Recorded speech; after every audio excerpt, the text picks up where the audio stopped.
নমস্কার বন্ধুরা, মীরার রান্নাঘরে আপনাদের সবাইকে স্বাগত।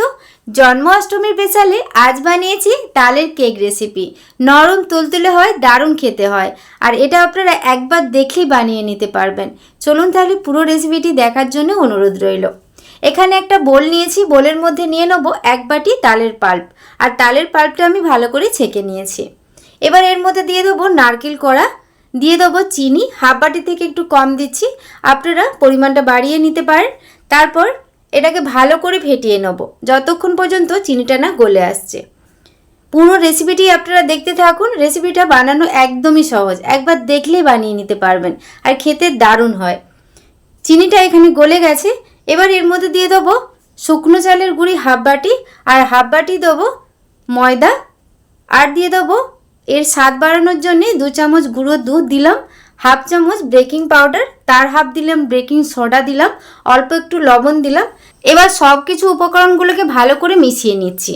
এখানে আমি লিকুইড দুধ অল্প পরিমাণ ব্যবহার করেছি।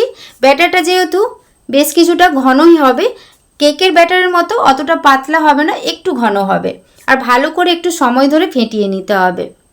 আমার চ্যানেলে আপনি যদি নতুন হয়ে থাকেন, প্লিজ আমার চ্যানেলটি সাবস্ক্রাইব করবেন, আর পাশে থাকা বেল আইকনটা পুশ করে দেবেন আমার নতুন ভিডিও পাওয়ার জন্যে। এখানে কেকের ব্যাটারটা হয়ে গেছে, এরকম ঘনত্বে রেখেছি। এবার যেই পাত্রে আমি কেকটা বেক করব, একটা পাত্র নিয়েছি, সিলভারের পাত্র, আর এখানে দুটো আমি কলা পাতা নিয়েছি, আর কলা পাতার মধ্যে একটু তেল লাগিয়ে নিয়েছি। এইভাবে বসিয়ে নিলাম। তারপর কেকের ব্যাটারটা ওর মধ্যে আমি সবটা ওর মধ্যে নিয়ে নিচ্ছি। ফেসবুক পেজ থেকে যদি আপনারা দেখে থাকেন, প্লিজ আমার ফেসবুক পেজটা ফলো করে পাশে থাকবেন।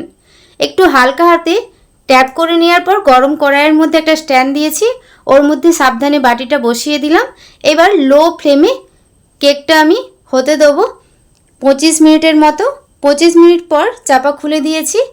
দেখুন কেকটা কত সুন্দর হয়েছে, আর কত সুন্দর একটা কালার এসেছে। একটু কাঠি দিয়ে চেক করে নিচ্ছি। দেখুন পরিষ্কার কাঠিটা উঠে আসছে। একটু ঠান্ডা হয়ে যাওয়ার পর তারপর আপনাদের দিকে দেখাচ্ছি। একটা প্লেটের মধ্যে নিয়ে নিয়েছি, আর কলা পাতাটা দেখুন সহজেই উঠে যাচ্ছে, আর কেকের কত সুন্দর একটা কালার এসেছে। দেখুন একদমই কিন্তু নিচে পুড়ে যায়নি। এইভাবে কেকটা বানালে আপনাদেরও কেকটা কিন্তু খুব সুন্দর হবে, একবার দেখলেই বানিয়ে নিতে পারবেন।